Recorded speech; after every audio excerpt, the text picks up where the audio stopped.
in the heart of Las Vegas, where the desert night pulsed with electric ambition.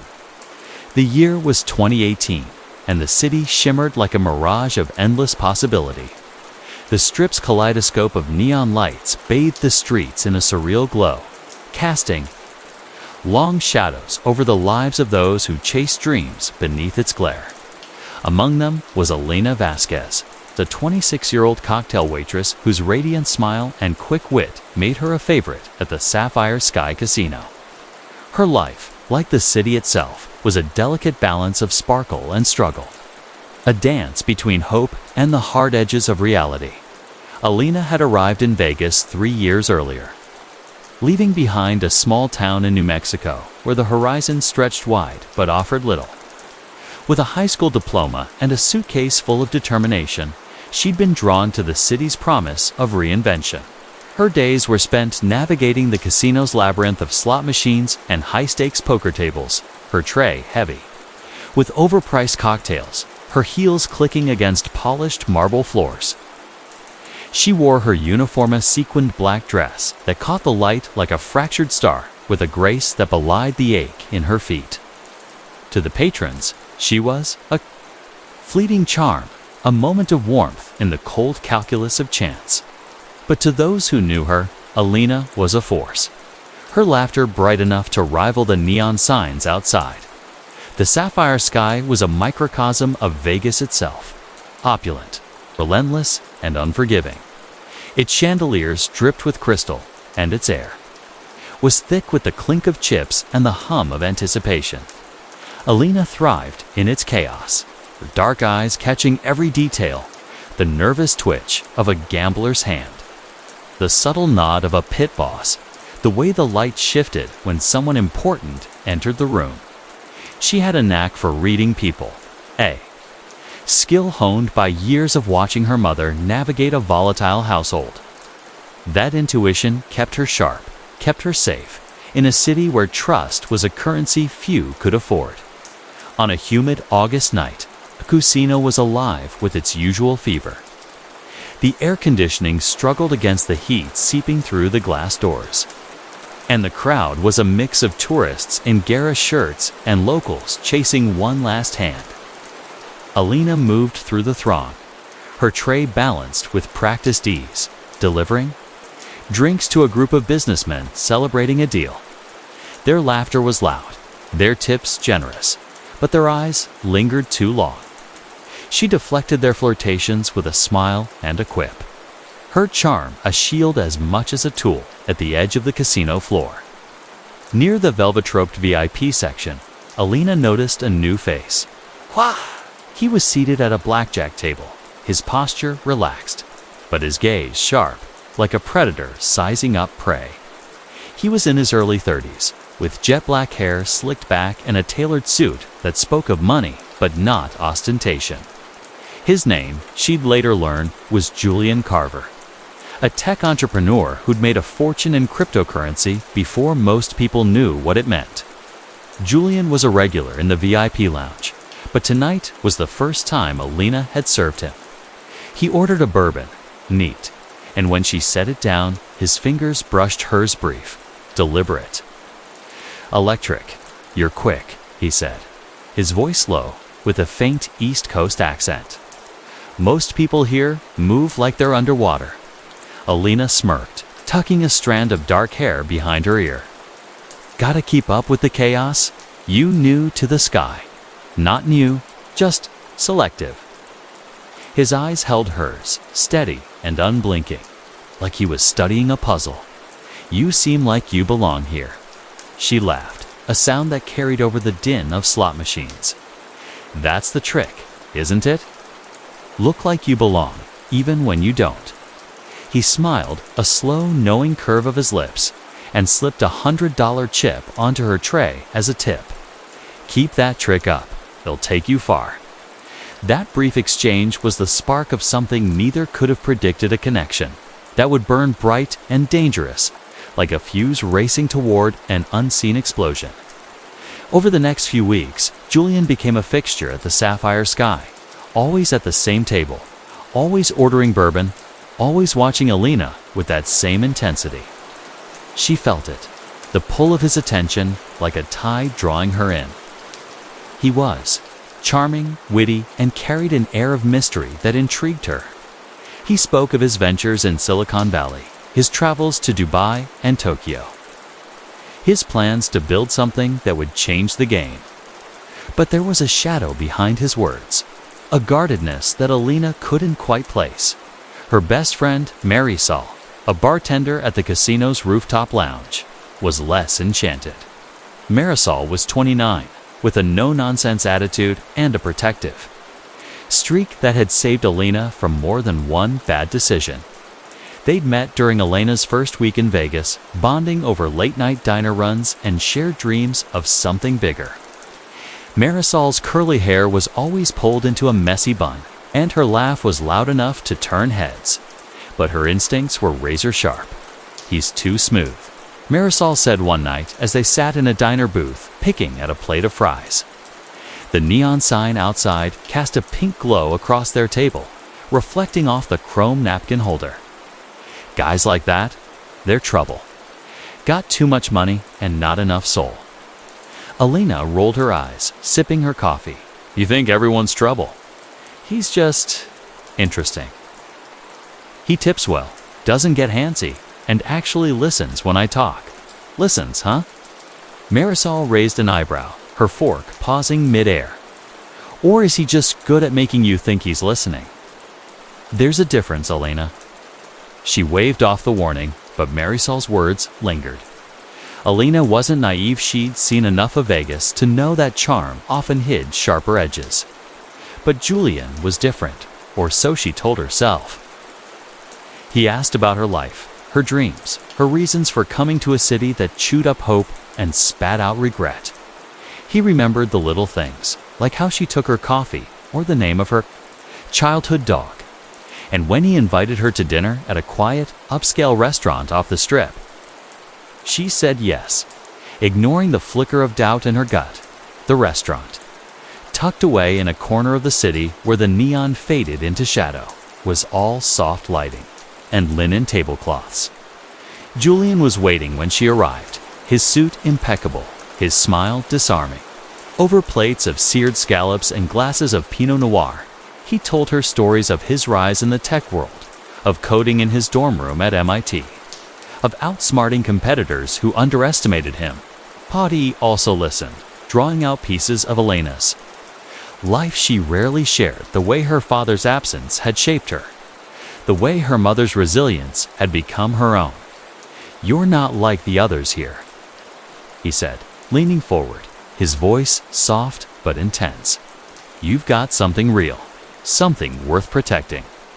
She felt a flush of warmth at his words, but there was something in his tone of possessiveness that felt like a hand closing too tightly. She brushed it off, chalking it up to the wine, the late hour, the way his eyes seemed to see through her. By the end of the night, when he walked her to her car and kissed her under a flickering street lamp, she was caught in the current of something she couldn't name. Their relationship bloomed quickly. A whirlwind of late-night drives through the desert, dinners at hidden gems, and stolen moments in the casino's quieter corners.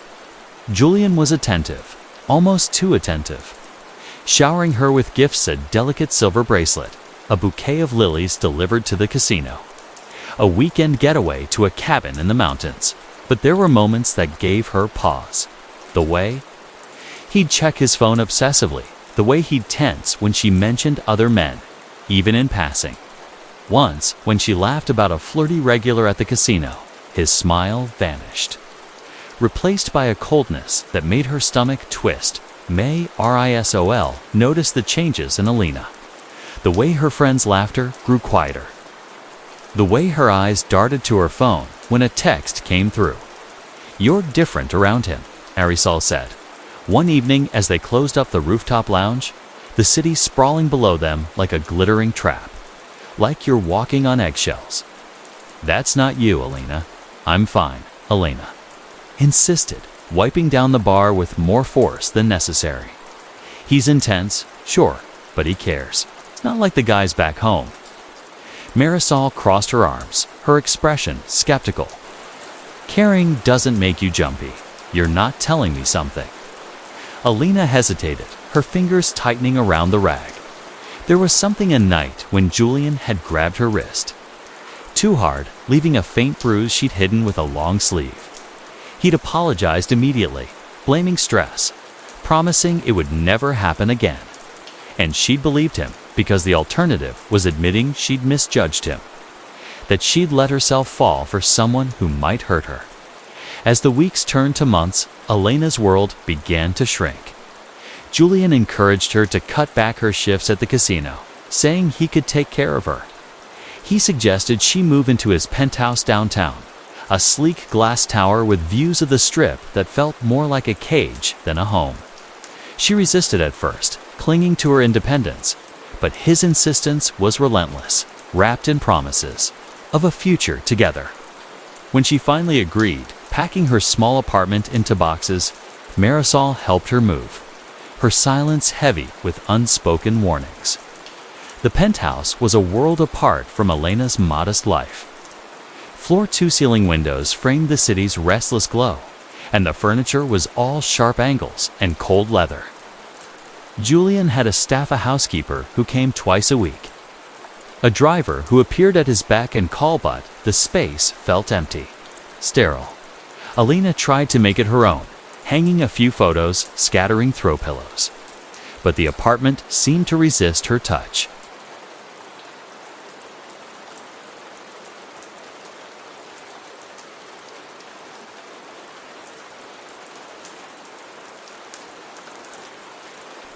One night, as they sat on the balcony overlooking the city, Julian handed her a velvet box. Inside was a diamond necklace, its stones catching the neon light like tiny stars. "For you," he said, fastening it around her neck. "So everyone knows you're mine." The word mine landed like a stone in her chest. She forced a smile, her fingers brushing the cool diamonds, but her mind was elsewhere. Below, the city pulsed with life, oblivious to the tension coiling around her. She didn't know it then, but that night marked the beginning of a descent. A slow unraveling that would lead to a crime that would shake Las Vegas to its core. The Las Vegas skyline glittered like a fractured promise as Alina Vasquez stood on the balcony of Julian Carver's penthouse, the diamond necklace heavy against her collarbone. It was September 2018, and the desert air carried a faint chill, a reminder that even this city of eternal summer could cool. Below, the Strip pulsed with its ceaseless rhythm car horns, laughter, the distant chime of slot machines spilling through casino doors. Alina's fingers traced the necklace's delicate chain, her mind replaying Julian's words, "So everyone knows you're mine." The phrase had settled into her bones, a weight she couldn't shake inside. Julian was sprawled on the leather couch, his laptop open, his face bathed in the blue glow of cryptocurrency charts. He was always working, always chasing the next deal, his ambition, a fire that never dimmed. Alina had admired that drive at first, mirrored her own hunger to escape the constraints of her past. But now, living in his world, she felt like a guest in her own life. The penthouse, with its stark white walls and polished chrome, was a far cry from her cluttered apartment, where every corner held a memory, a thrift store lamp, a photo of her mother, a postcard from Marisol. Here, everything was Julian's. From the art on the walls to the rules that governed their days, their relationship had shifted since she'd moved in 3 weeks ago. Julian's charm, once effortless, now came with conditions. He wanted to know where she was, who she was with, what she was doing when he wasn't around. His texts arrived in flurries. "Where are you? Who's that in the background? Why didn't you answer?" Each one tightening the invisible leash around her. At first, she'd laughed it off, teasing him about his intensity. But the joke stopped landing when his eyes darkened, his voice taking on a sharp edge. "Alina," he called from inside, his tone casual but expectant. "Come here. I want to show you something." She stepped back into the penthouse. the glass door sliding shut behind her with a soft hiss. Julian gestured to the laptop, where a spreadsheet glowed with numbers. That meant nothing to her. "This," he said, his voice tinged with pride, "is the future. A new platform I'm launching. Decentralized, untouchable. It's going to make us untouchable." "Us?" she asked, leaning against the counter, her arms crossed. "Sounds like your thing, Julian. Just a waitress, remember?" He looked up, his smile tight. "You're more than that now. You're with me. That means something in this city." She nodded, but the words felt hollow. She missed the casino, the chaos of the sapphire sky, the camaraderie with Marisol and the other staff. Julian had convinced her to cut her shifts to part-time, saying he didn't like her working late, surrounded by drunks and gamblers. "I can provide for us," he'd said, his hand on her cheek, his eyes earnest. But the reduction in hours meant less money, less independence, and she felt the loss like a phantom limb. That night, as they lay in bed, the city's glow seeping through the blinds. Julian's arm draped over her waist felt more like a restraint than an embrace. She stared at the ceiling, listening to his steady breathing, and wondered when she'd started measuring her words, her movements, her very thoughts. The Alina who'd arrived in Vegas bold, unafraid, ready to conquer, was slipping away, and she didn't know how to claw her back. The next morning, Alina slipped out early to meet Marisol at their favorite diner. A greasy spoon on the edge of town where the coffee was strong and the jukebox played Sinatra. Marisol was already there, her curly hair spilling out of a loose ponytail, her apron stained with last night's shift. She slid a mug of coffee across the table as Alina sat down. "You look like hell," Marisol said, her tone half teasing, half concerned. "What's he doing to you up in that fancy tower?" Alina forced a smile, stirring cream into her coffee. "It's not like that. Just adjusting. New place, new routine." Marisol's eyes narrowed. "Don't bullshit me. Alina, you've got that look like you're carrying something heavy. Spill." Alina hesitated, her fingers tightening around the mug. She wanted to tell Marisol everything, the way Julian's mood could shift like a desert storm, the way he'd check her phone when he thought she wasn't looking, the bruise on her wrist that had faded but left a shadow in her mind. But the words caught in her throat, tangled in shame and doubt. What if she was overreacting? What if this was just what love looked like when it wasn't perfect? "He's intense," she said finally, her voice low. "Sometimes it feels like he wants to know every move I make, like he's keeping score." Marisol leaned forward, her expression hardening. "That's not love, chica. That's control. You need to get out before it gets worse." Alina shook her head, her eyes on the table. "It's not that simple. He's good to me most of the time. He's got plans for us, big plans. And I don't know. Maybe I'm just not used to someone caring this much." Marisol snorted, leaning back in the booth. "Caring doesn't come with a leash. You know that." "You're smarter than this, Alina." The words stung. But they also sparked something in Alina, flicker of the fire she'd felt when she first arrived in Vegas. She wanted to believe she could handle Julian, that she could navigate his intensity without losing herself. Up a Marisol's warning echoed in her mind as she drove back to the penthouse, the city's heat pressing against her skin.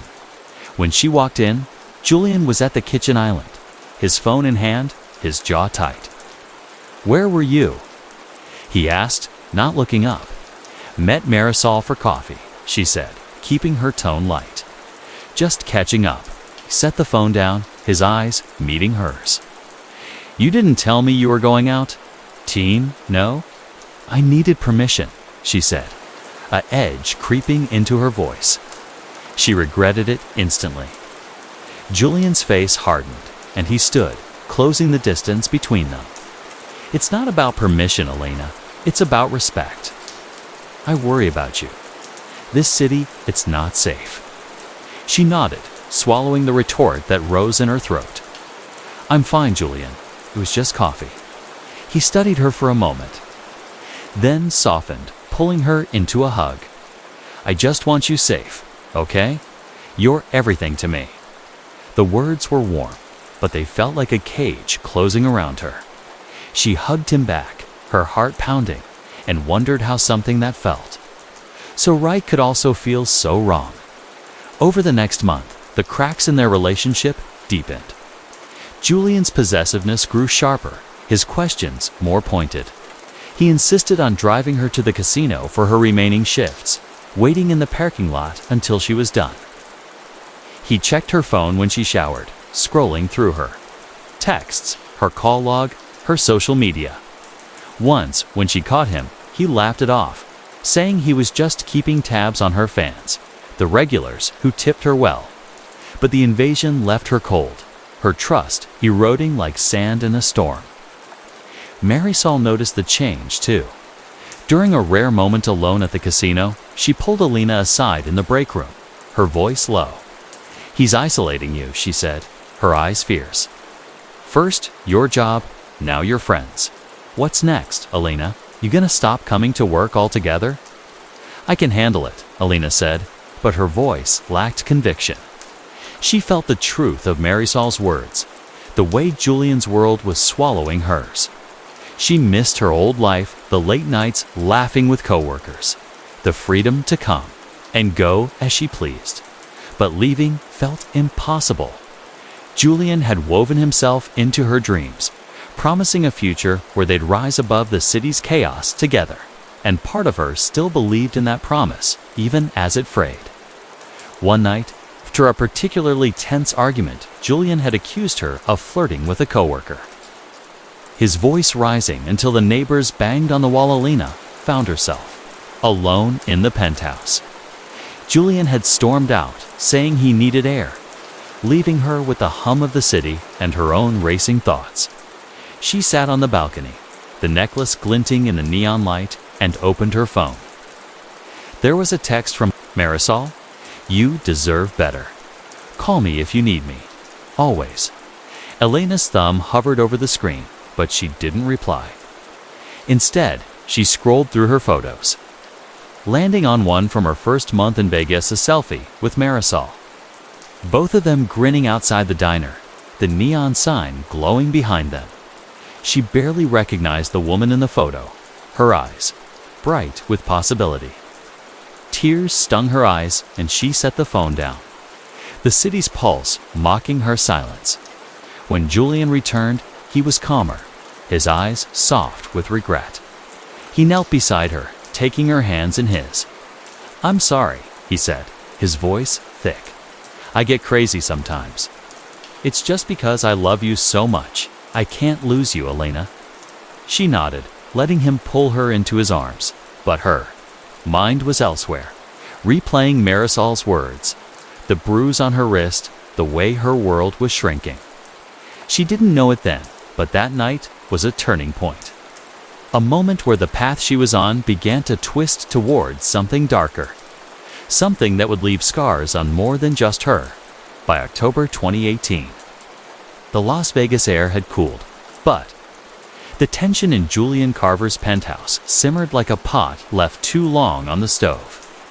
Alina Vasquez moved through the sleek, glass-walled space with a careful grace, her steps measured, her voice soft when she spoke to Julian. The diamond necklace he'd given her, a symbol of his claim, lay untouched in its velvet box, tucked away in a drawer. She hadn't worn it in weeks, not since the night she'd caught him rifling through her phone for the second time. His apologies had come quickly, as they always did, wrapped in promises of change, but the weight of his words no longer soothed her. They pressed against her chest, heavy and unyielding, like the desert heat that lingered even after dusk. Julian's world was expanding, his cryptocurrency ventures drawing attention from investors and tech moguls alike. His penthouse became a stage for late-night meetings, the air thick with cigar smoke and the clink of crystal glasses.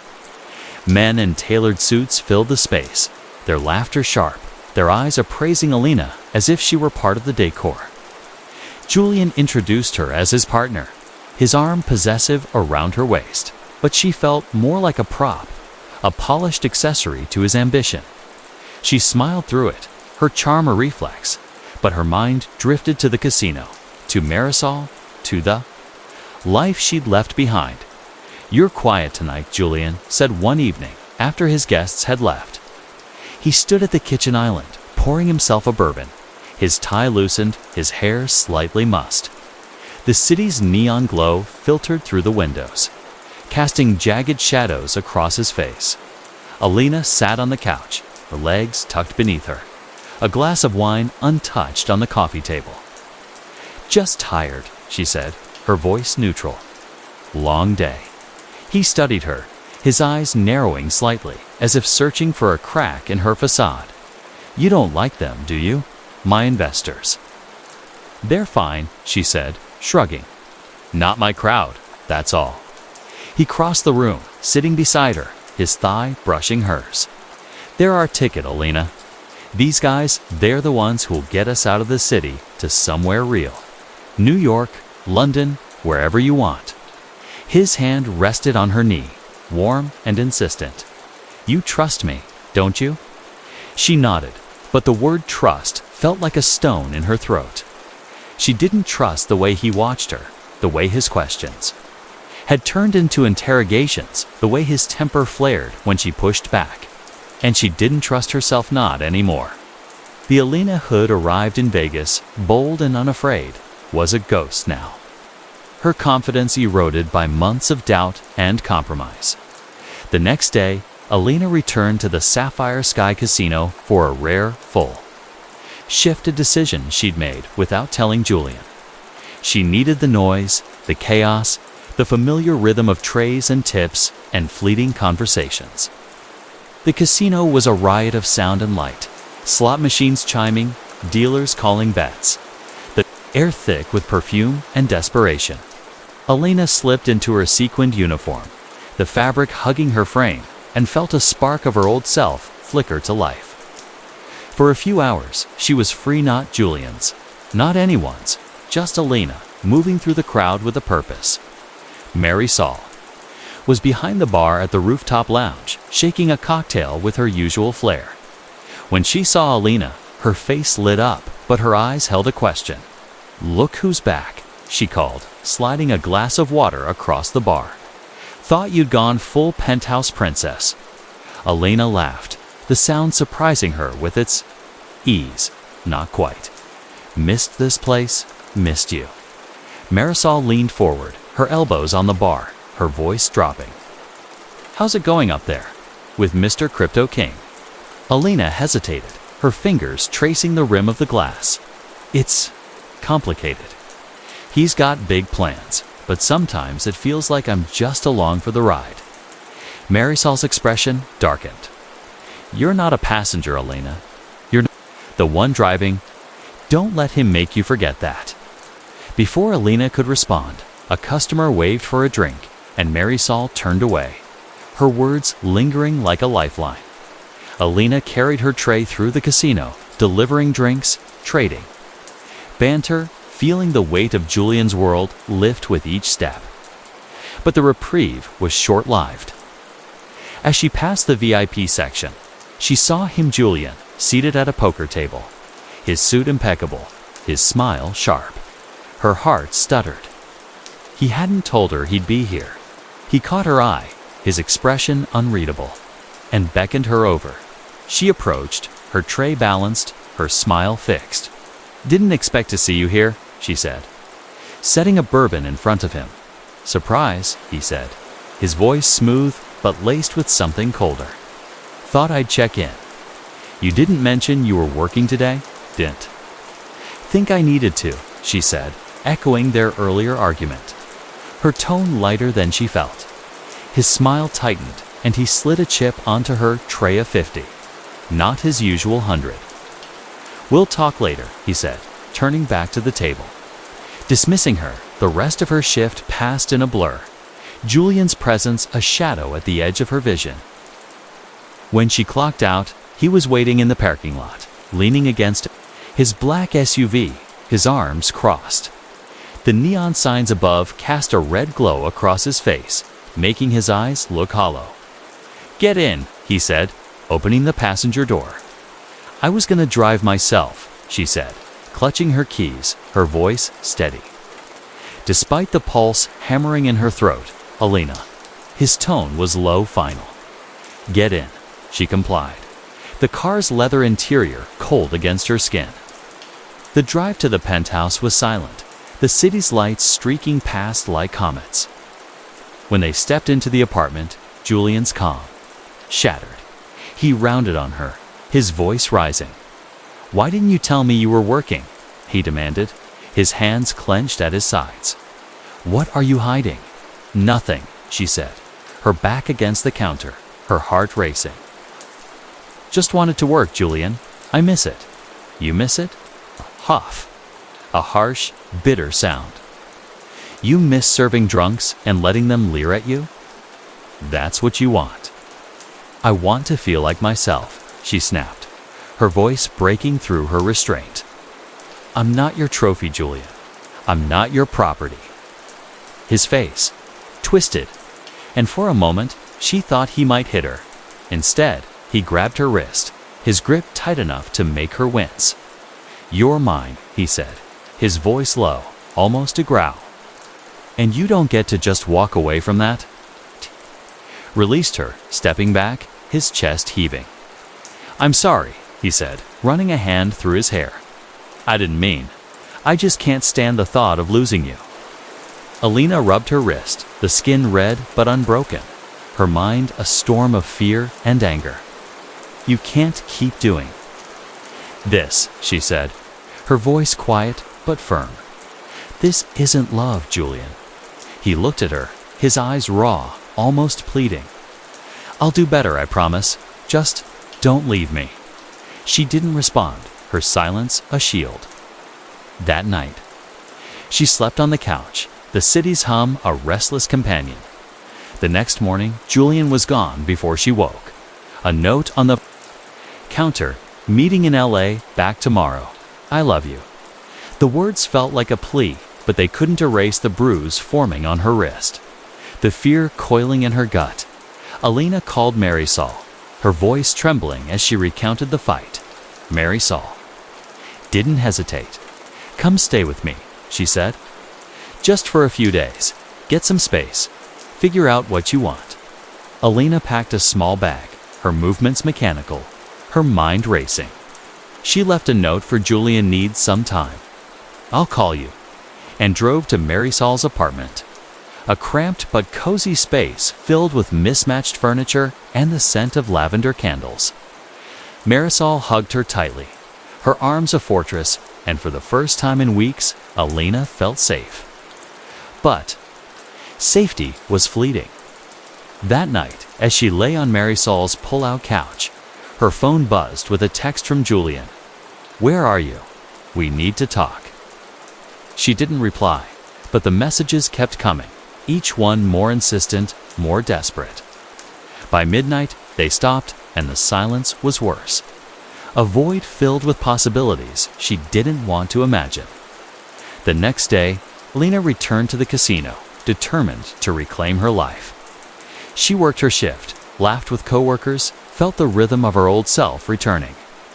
But when she stepped into the parking lot, Julian was there, his SUV idling, his face a mask of controlled rage. "You didn't answer my texts," he said, his voice low, his eyes locked on hers. "You think you can just disappear? I need it?" "Space," she said, her keys digging into her palm. "I told you that." "Space." He stepped closer, his presence looming. "You don't get to decide that, Alina. We're in this together." Before she could respond, a voice cut through the tension. "Everything okay here?" It was Marisol. Her shift just ended, her stance protective as she approached. Julian's eyes flicked to Marisol, then back to Alina. "This doesn't concern you," he said, his voice cold. "Like hell it doesn't," Marisol shot back, stepping between them. "Alina, you good?" Alina nodded, her throat tight. "I'm fine. Let's go." Marisol guided her to her car, her hand firm on Elena's arm, but Julian's voice followed them. "This isn't over, Elena. You can't run from me, Adi."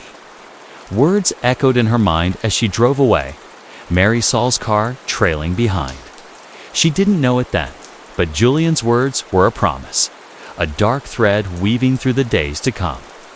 His obsession, once a flicker, was now a flame, and it would burn everything in its path. Back at Marisol's apartment, Alina tried to piece herself together. She called her mother, her voice breaking as she admitted how far she'd fallen. Her mother's voice was steady, urging her to come home, but Alina couldn't face that defeat, not yet. She wanted to fight, to reclaim the woman she'd been. But Julian's shadow loomed, his presence a constant threat. 2 days later, Alina returned to the penthouse to grab more clothes. Hoping Julian was still in LA, the apartment was silent, the air stale, as if it had been holding its breath. She moved quickly, stuffing jeans and sweaters into a duffel bag, her heart pounding. As she reached for her jewelry box, the door clicked open behind her. "Going somewhere?" Julian's voice was calm, but it sent a shiver down her spine. She turned, the bag slipping from her shoulder. He stood in the doorway, his suit rumpled, his eyes bloodshot. He looked like he hadn't slept, like he'd been unraveling in her absence. "I just need some things," she said, her voice steady despite the fear clawing at her chest. "I'm staying with Marisol for a while." He stepped closer, his movements slow, deliberate. "You think you can just walk out? After everything I've done for you?" "Julian, please," she said, backing toward the counter. "I just need time." "Time?" He laughed, a hollow sound. "You're mine, Alina. You don't get to decide when this ends." He lunged, his hand closing around her arm, and she screamed, the sound raw and desperate. She twisted free, grabbing a kitchen knife from the counter, her hands shaking. "Stay back," she said, her voice trembling but fierce. For a moment, he froze, his eyes wide, as if seeing her for the first time. Then he backed away, his hands raised. "Okay," he said, his voice soft, almost pleading. "Okay, Alina, I'll give you space. Just put the knife down." She didn't move, the blade steady in her grip, until he left, the door slamming. Behind him, she sank to the floor, the knife clattering beside her, her body racked with sobs. She didn't know how long she sat there, but when she finally stood, her resolve was iron. She couldn't stay not in the penthouse. Not in Julian's world. She called Marisol, who arrived within minutes, her face pale but determined. Packed what Alina needed, leaving the necklace, the gifts, the pieces of a life that no longer fit. As they drove away, the city's lights blurred through Elena's tears, a kaleidoscope of dreams she'd once chased. But Julian wasn't done. His obsession had taken root, a dark seed sprouting in the cracks of his control. The shadows, his SUV parked across the street, his mind a storm of rage and need. Alina was his, and he would make sure she understood that no matter the cost. The Las Vegas night was a restless beast, its neon pulse throbbing through the streets as Alina Vasquez sat in Marisol's cramped apartment, a duffel bag at her feet, and a weight in her chest that refused to lift. It was late October 2018, and the city outside Marisol's window glittered with a cruel indifference, its lights mocking the turmoil that had become Elena's life. The confrontation with Julian in the penthouse had left her shaken, the image of the kitchen knife in her hand seared into her memory. She hadn't wanted to pick it up, hadn't wanted to feel the cold steel against her palm. But his grip on her arm, his voice thick with possession, had pushed her to a place she didn't recognize.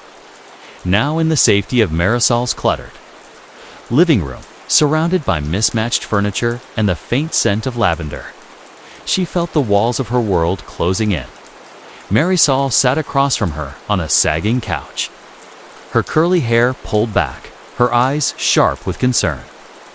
"You can stay here as long as you need," she said, her voice firm but gentle. "He doesn't know where I live, and I'll be damned if he finds out." Alina nodded, her fingers twisting the hem of her sweatshirt. I didn't think it would get this bad. He wasn't like this at the start. Or maybe I just didn't see it." "You saw what he wanted you to see," Marisol said, leaning forward, her elbows on her knees. "Guys like him, they're good at that. The charm, the promises. But you're out now, Alina. You're stronger than he thinks." Alina wanted to believe her, but the fear lingered, a shadow that followed her even here. Julian's texts had stopped after the penthouse incident, but the silence was worse, a void filled with questions. Where was he? What was he planning? She'd seen the look in his eyes, wild, unmoored, like a man teetering on the edge of something dangerous. She didn't know how far he'd go, but she knew he wouldn't let her go easily. The next morning, Alina called in sick to the Sapphire Sky Casino, unable to face the chaos of the floor, the possibility of Julian waiting in the parking lot. Marisol left for her shift, promising to check in. And Alina spent the day pacing the apartment, her phone clutched in her hand. She called her mother again, the conversation brief but heavy. "Come home, Mia," her mother urged, her voice thick with worry. "You don't need that city. You don't need him." But Alina couldn't bring herself to leave not yet. Las Vegas was her dream, her escape from a past that had tried to define her. Leaving felt like surrender, and she wasn't ready to give Julian that victory by afternoon. She forced herself to move, to do something other than spiral. She unpacked her bag, hanging clothes in Marisol's tiny closet, and found a small notebook, tucked among her things. It was a relic from her early days in Vegas, filled with scribbled dreams: open a bar, travel to Paris, learn to paint. The words felt like they belonged to someone else, someone who hadn't yet learned how dreams could turn to ash. She closed the notebook, her throat tight, and tucked it away. That evening, Marisol returned with takeout, her face grim. "He was at the casino," she said, setting the bags on the counter. "Didn't come inside, just sat in his car across the street, watched the entrance for an hour, then left." Alina's stomach twisted. "Did he see you?" "Nah, I was in the back when they told me." "But Alina, he's not giving up. You need to do something, get a restraining order. Talk to the cops. Something." Alina shook her head, her hands trembling as she opened a container of fried rice. "What am I going to say? He hasn't done anything illegal." "Not really. A bruise, a few tech sits, not enough." "It's enough to scare you," Marisol said, her voice fierce. "That's enough. You don't wait for him to do worse." Alina didn't respond, her eyes fixed on the food she couldn't bring herself to eat. She knew Marisol was right, but the thought of involving the police felt like stepping into a storm she couldn't control. What if they didn't believe her? What if Julian talked his way out of it, his charm a weapon sharper than any knife? She'd seen him do it before. Smooth-talking investors, deflecting questions with a smile. He was untouchable, or so he believed. The next day, Alina ventured out, driven by a need to reclaim some piece of herself.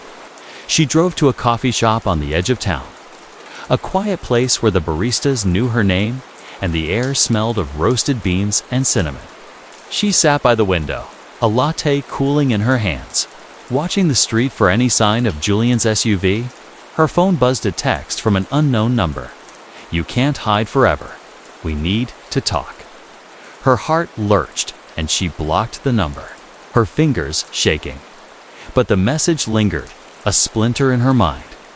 When she returned to Marisol's apartment, she found a note slipped under the door, written in Julian's precise handwriting. "I'm sorry. I just want to fix this. Meet me at the diner tomorrow, 7 p.m. please." She stared at the paper, her pulse racing. How had he found her? Marisol's address wasn't listed, and Alina had been careful, checking her mirrors, avoiding the usual routes. The violation of his presence creeping into this safe space made her skin crawl. She showed the note to Marisol, who cursed under her breath. "He's stalking you, Alina. This isn't love, it's obsession. We're going to the police." Alina hesitated, the weight of the decision pressing against her. "What if it makes him angrier?" "Then we deal with it," Marisol said, her voice steady. "But you don't face this alone. Not anymore." The next morning, they drove to the Las Vegas Metropolitan Police Department. The station, a squat building dwarfed by the city's towering casinos. Inside, the air was thick with the smell of coffee and paperwork, officers moving with the brisk efficiency of those accustomed to chaos. Alina sat across from a detective named Carla Reyes, a woman with sharp eyes and a no-sense demeanor. She listened as Alina recounted the past month's Julian's possessiveness, the bruise, the texts, the note.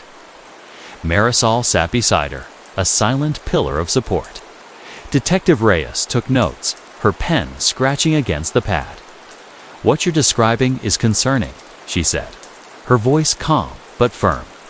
"But without physical evidence of a threat more than a bruise or a note's hard to move forward with a restraining order." Texts from an unknown number. A note that's apologetic hits not enough for a judge. Elena's heart sank. "So what do I do?" "Just wait for him to do something worse."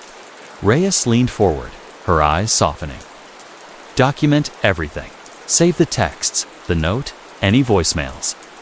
If he shows up somewhere, take photos, note the time, build a case, and stay vigilant. Guys like this, they don't always stop." The words were a cold splash of reality. Alina left the station feeling exposed. The city's vastness no longer a refuge, but a maze-sucing system. Maze where every corner could hide Julian's shadow. Marisol drove in silence, her jaw tight as Alina clutched the note in her lap, rereading. It as if it might reveal some hidden truth. Back at the apartment, Alina couldn't sit still. She paced, her mind a tangle of fear and frustration. Marisol watched her, her expression a mix of worry and determination. "You don't have to meet him," Marisol said, breaking the silence. "You owe him nothing." "I know," Alina said, her voice barely above a whisper. "But what if I don't? What if he keeps coming after me? Then we fight back." Marisol said, her voice fierce. "But you don't play his game. You don't let him control you." Alina nodded, but the decision felt like a tightrope. Ignoring Julian might push him further, but meeting him felt like stepping into a trap.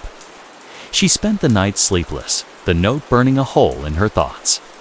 Julian's words looping in her mind. "I just want to fix this." She didn't believe him, not anymore. But a part of her, the part that had once loved him, wanted to believe. He could change. The next evening, against Marisol's protests, Alina drove to the diner.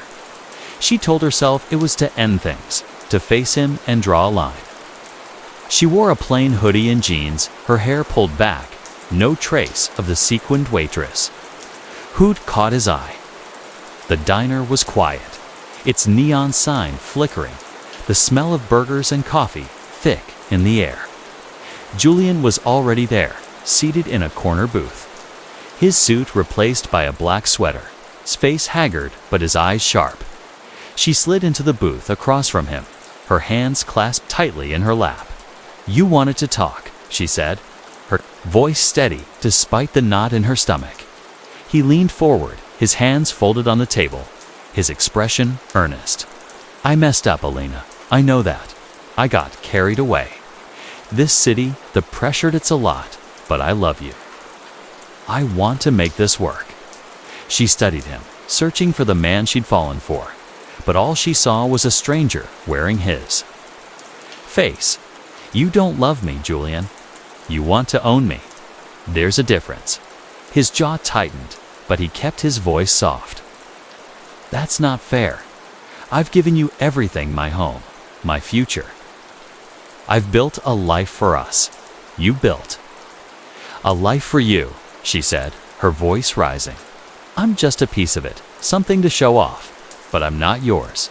I never was." His eyes darkened, and he reached for her hand, but she pulled back. "Don't do this," he said, his voice low, almost pleading. "You need me? This city will eat you alive without me." "I was doing fine before you," she said, standing, her heart pounding. "And I'll do fine without you." She walked out, her legs trembling, the weight of his gaze heavy on her back. She drove to Marisol's, checking her rearview mirror, half expecting to see his SUV. But the road was empty. The city's lights a blur of color and motion. When she told Marisol what happened, her friend hugged her fiercely. "You did good," Marisol said. "You stood up to him. That's power." But Alina didn't feel powerful. She felt fragile, like a cracked glass waiting to shatter. And somewhere, in the shadows of the city, Julian was watching his obsession growing, his plans taking shape. He wasn't done, not by a long shot. The next morning, Alina woke to a voicemail from an unknown number. Julian's voice, calm but chilling. "You made a mistake, Alina. I'm not letting you go." She played it for Marisol, who immediately called the police, but Detective Reyes repeated her warning. Without a direct threat, their hands were tied. Alina saved the voicemail, her hands shaking, adding it to the growing file of evidence. Days passed, each one taut with tension. Alina stayed with Marisol, avoiding the penthouse. But Julian's presence lingered, another note under the door. A glimpse of his SUV near the casino, a blocked call that left no message. Marisol installed a security camera outside her apartment. Its red light, a small comfort in the dark. On November 3rd, 2018, everything changed. Alina was at the casino, covering a shift for a sick coworker, when Marisol called, her voice frantic. Someone broke in. The camera caught a black hoodie, gloves, but I know it was him. "He trashed my place, Alina. He's looking for you." Alina's blood ran cold. She left the casino, her manager's protests fading into the background, and drove to Marisol's. The apartment was a wreck, furniture overturned, photos smashed, clothes strewn across the floor. Marisol stood in the living room, her face pale but her eyes blazing. "He took your notebook?" Marisol said, pointing to the empty spot on the coffee table. "The one with your dreams. He knows you're planning to leave." Elena's knees buckled and she sank onto the couch, her mind racing. The notebook wasn't just a list of dreams, it was her heart, her escape plan, her hope for a new start. Julian had taken it, a final violation, a theft of her future. The police arrived, dusting for prints, but Alina knew they'd find nothing. Julian was too smart, too careful. Detective Reyes took her statement, her face grim. "We're building a case," she said. "But you need to stay somewhere safe. He's escalating." Alina nodded, her mind numb. Marisol offered her cousin's place in Reno, a temporary refuge, and Alina agreed, packing what little she had left. As they drove out of Vegas, the city's lights fading in the rearview mirror, Alina felt a strange mix of relief and dread. She was free, but at what cost? Julian, meanwhile, was unraveling. Alone in his penthouse, surrounded by monitors flashing, cryptocurrency prices, he stared at Elena's notebook, its pages filled with her handwriting, her dreams. He traced the words with his finger, his jaw tight, his mind a storm of rage and desperation. She was his, and he would bring her back no matter what it took. The desert stretched endlessly beyond Reno. Its barren expanse, a stark contrast too. The frenetic pulse of Las Vegas, Alina Vasquez sat on the porch of Marisol's cousin's modest ranch house. A mug of tea cooling in her hands, the November 2018 air crisp with the promise of winter. The sky was a deep indigo, studded with stars that felt closer here, unmarred by the neon haze of the Strip. 2 weeks had passed since she'd fled Vegas. Since Julian's break-in at Marisol's apartment had shattered any illusion of safety. The stolen notebook her private dreams scrawled in ink haunted her, a symbol of how deeply Julian had invaded her life. She'd come to Reno to disappear, to rebuild, but the fear followed her, a shadow that darkened even this quiet refuge. Marisol's cousin Rosa was a no-nonsense woman in her 40s, with a warm smile and a shotgun by the door. Her house, perched on the edge of town, was a haven of worn furniture and family photos, a world away from Julian's sterile penthouse. Rosa had welcomed Elena without question, offering a spare room and a job at her small diner, where Elena bussed tables and poured coffee for truckers and locals. The work was simple, grounding, a tether to the normalcy she craved. But every creak of the floorboards, every unfamiliar car on the road, sent her heart racing, her eyes scanning for Julian's SUV. Marisol had stayed in Vegas, keeping an eye on the casino and relaying updates through burner phones of precaution. They'd taken after the break-in. "He's been around," Marisol texted one night, her words clipped. "Hanging out at the Sky, asking about you. Cops are watching him, but he's slippery." Elena read the message under the dim glow of a bedside lamp, her stomach twisting. Detective Carla Reyes had promised to build a case. But Julian's wealth and charm made him a ghost, ways just out of reach, his actions teetering on the edge of provable crime. Elena tried to settle into Reno to let the rhythm of small-town life soothe her. She walked to the diner each morning, the desert air sharp in her lungs, and found comfort in the routine wiping down counters, chatting with regulars, pocketing tips in a jar by the register. But the notebook's absence gnawed at her. It wasn't just the loss of her dreams, 'twas the violation, the knowledge that Julian held a piece of her soul. She imagined him flipping through its pages, his fingers tracing her words, his mind twisting them into something he could use. The thought made her skin crawl, and she began to write again in a new notebook Rosa gave her, filling it with plans to leave Nevada, entirely maybe Seattle, maybe New Orleans. Somewhere Julian couldn't find her. On November 15th, everything shattered. Elena was closing up the diner, the last customers gone, the neon open sign flickering off when her phone buzzed. A text from an unknown number. "You can't run forever. I know where you are." Her breath caught, her hands trembling. As she locked the door, her eyes scanning the empty parking lot. The street was quiet. The only sound, the distant hum of a highway. But she felt his presence, like a weight in the air. She called Marisol, her voice shaking. "He found me. I don't know how, but he did." "Get to Rosa's," Marisol said, her voice urgent. "I'm calling Reyes. Stay safe, Elena." Elena drove to the ranch house, her heart pounding, checking her rearview mirror for headlights. Rosa was waiting, her shotgun propped against the wall, her face grim. "You're not alone," she said, locking the door behind Elena. "He comes here. He's dealing with me." But Julian didn't come that night. Instead, the next morning, a package arrived, left on the porch with no return address. Inside was Elena's stolen notebook, its pages intact but marked with red ink circles around certain words. Her dreams of travel and freedom underlined as if mocked. A note was tucked inside, in Julian's handwriting. "You'll always be mine." Elena's knees buckled, and Rosa caught her, guiding her to the couch. They called Detective Reyes, who arrived within hours, her face etched with frustration. "He's taunting you," Reyes said, bagging the notebook as evidence. "But this is something.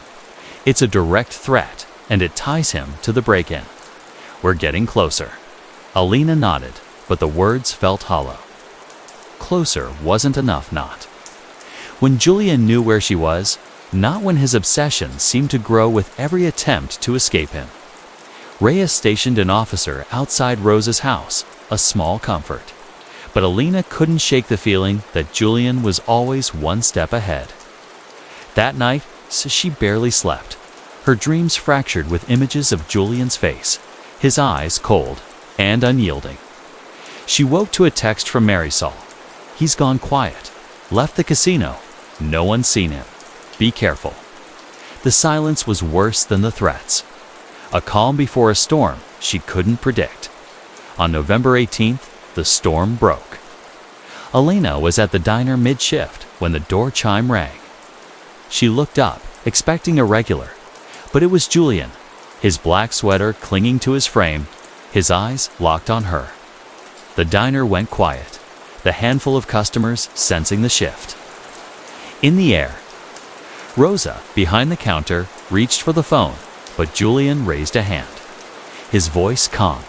"I just want to talk, Alina," he said, stepping closer. "No trouble, just you and me." Her heart hammered, but she held her ground, her voice steady. "There's nothing to say, Julian. You need to leave." He smiled, a slow, predatory curve of his lips. "You don't mean that? You're scared. I get it, but we're meant to be together. You know that?" Rosa stepped forward, her voice sharp. "You heard her? Get out, or I'm calling the cops." Julian's eyes flicked to Rosa, then back to Alina. "This isn't over," he said, his voice low. Before turning and walking out, the door swinging shut behind him, Alina's legs gave out, and she sank into a booth, her hands shaking. Rosa called Reyes, who arrived with 2 officers, but Julian was gone, his SUV nowhere in sight.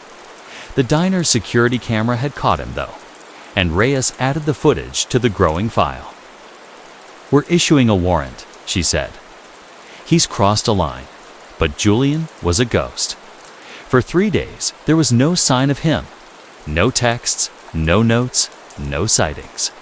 Alina stayed at Rosa's, the officer outside a constant presence, but the quiet was suffocating. She knew he was out there, waiting, planning. On November 22nd, as she and Rosa prepared Thanksgiving dinner, the phone rang. Alina answered, expecting Marisol. But it was Julian's voice, low and chilling. "I'm sorry it has to end like this," he said, "but you left me no choice." The line went dead, and Alina dropped the phone, her scream bringing Rosa running. They called Reyes, who dispatched officers to patrol the area, but Alina knew it was too late. Julian wasn't coming to talk. He was coming to end it. That night, as the desert wind howled outside, Alina sat with Rosa, the shotgun across her lap, the lights dimmed to avoid attention. The officer outside radioed in regularly, but the darkness felt alive, every shadow a threat. At 2 a.m., the power cut out, plunging the house into blackness. Rosa cursed, grabbing a flashlight, but before she could move, the front door splintered, kicked in with a force that echoed through the house. Julian stood in the doorway, a silhouette. Against the starlit sky, a gun in his hand. "Alina," he said, his voice eerily calm. "It's time to come home."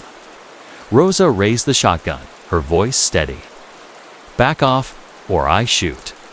But Julian was beyond reason, his eyes wild, his movements erratic.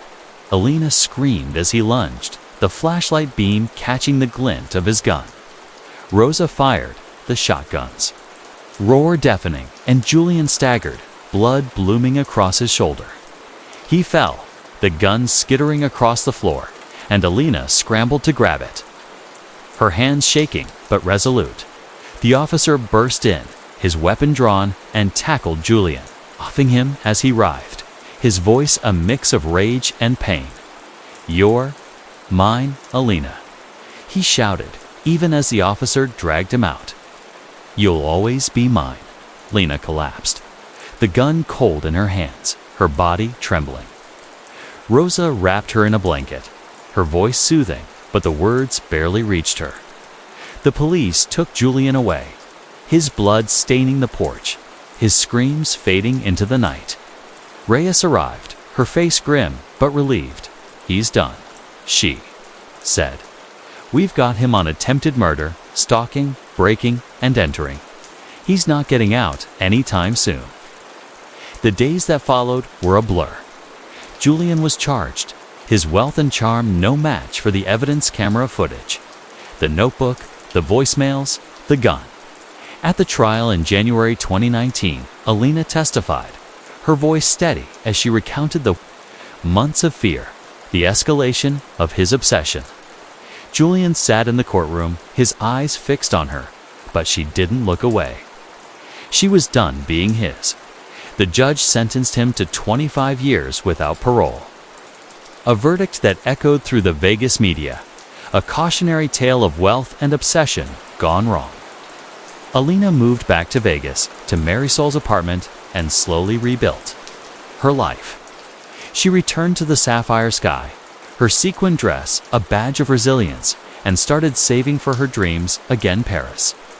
A bar of her own, a life unclaimed by anyone but her.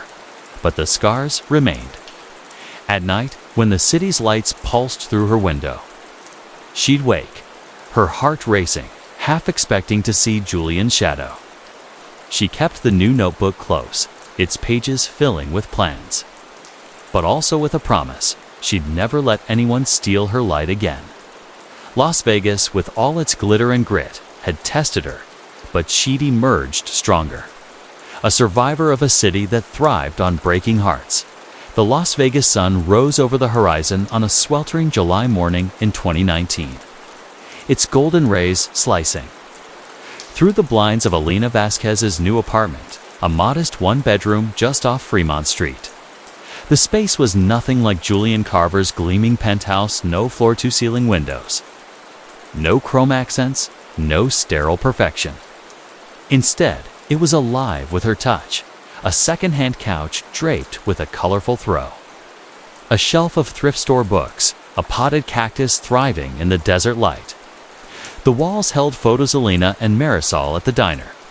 Her mother's smile in a faded frame, a snapshot of the Reno horizon taken from Rosa's porch. It was a home, not a cage, and for the first time in months, Alina felt like she could breathe. 7 months had passed since Julian's trial, since the judge's gavel had sealed his fate. 25 years without parole for attempted murder, stalking and breaking and entering. The headlines had blazed for weeks, Crypto King's deadly obsession. Vegas waitress escaped stalker, but the media frenzy had faded, leaving Alina to piece together the fragments of her life. She was back at the Sapphire Sky Casino. Her sequined dress, a familiar armor. Her smile, a weapon she wielded with care. The regulars welcomed her return, their tips generous, their banter a reminder of the world she'd fought to reclaim. But the scars lingered, invisible but ever present. A quiet ache that surfaced in the stillness of the night. Alina sat at her small kitchen table, sipping coffee, her new notebook open before her. Its pages were filled with plans of bartending. Course, a trip to Barcelona, a dream of opening a speakeasy-style bar where the drinks told stories. She wrote with purpose now, each word a defiance against the man who'd tried to steal her future. The stolen notebook returned to her as evidence after the trial, sat in a drawer, its red-inked pages untouched. She couldn't bring herself to read it, not yet, but she kept it as a reminder. She'd survived. Marisol remained her anchor. Their friendship a lifeline through the chaos. They met weekly at the diner, their booth a sacred space where laughter drowned out the past. Marisol had started dating a chef, a quiet man named Leo who cooked her breakfast at midnight, and her joy was infectious. "You're gonna be fine," Chica Marisol said one evening, her eyes bright over a plate of pancakes. "You're tougher than this city, and that's saying something." Alina smiled, but the words didn't erase the unease that clung to her. Julian was gone, locked away in a Nevada prison, but his shadow lingered. She'd catch herself scanning crowds for his face, checking her locks twice. waking to nightmares where his voice whispered, "You're mine." Detective Carla Reyes had warned her that men like Julian didn't always let go, even from behind bars. "He's got money, connections," Reyes had said. "Stay sharp." That morning, as Elena prepared for her shift, a letter arrived, slipped under her door with no postmark. Her heart stuttered as she recognized the handwriting Julian's precise, slanted script. She hesitated, her fingers trembling, before tearing it open. The note was brief, written on plain paper. "I'm sorry for everything. I'll always love YOUJ." Clipped too, it was a single photo, a candid shot of her at the casino, laughing with a customer, taken months before she'd met him. The violation hit her like a punch, her breath catching as she realized he'd been watching her long before their first encounter. She called Reyes immediately, her voice steady despite the panic clawing at her chest. "He's in prison," she said, clutching the letter. "How is he doing this?" Reyes arrived within the hour, her face a mask of controlled anger. "He's got people on the outside," she said, bagging the letter and photo. "Could be a friend, a hired hand. We'll trace it, but he's trying to get in your head, Elena. Don't let him." The police increased patrols around her apartment, and Reyes assigned an officer to check in daily, but the letter changed everything. Elena's fragile sense of safety crumbled, replaced by a hypervigilance that colored every moment. She stopped walking alone at night, carried pepper spray, avoided the casino's darker corners. Marisol insisted on driving her to and from work, her presence a shield against the unseen threat. A week later, on July 17, 2019, the threat became real. Elena was closing the casino's rooftop lounge, the city sprawling below like a glittering trap when a man approached the bar. He was unremarkable, mid-30s, dark jacket, baseball cap pulled low butt. His eyes lingered on her too long, his smile too familiar. "You're Elena, right?" he said, his voice casual but deliberate. "Heard a lot about you." Her blood ran cold, her hand inching toward the panic button under the counter. "Who are you?"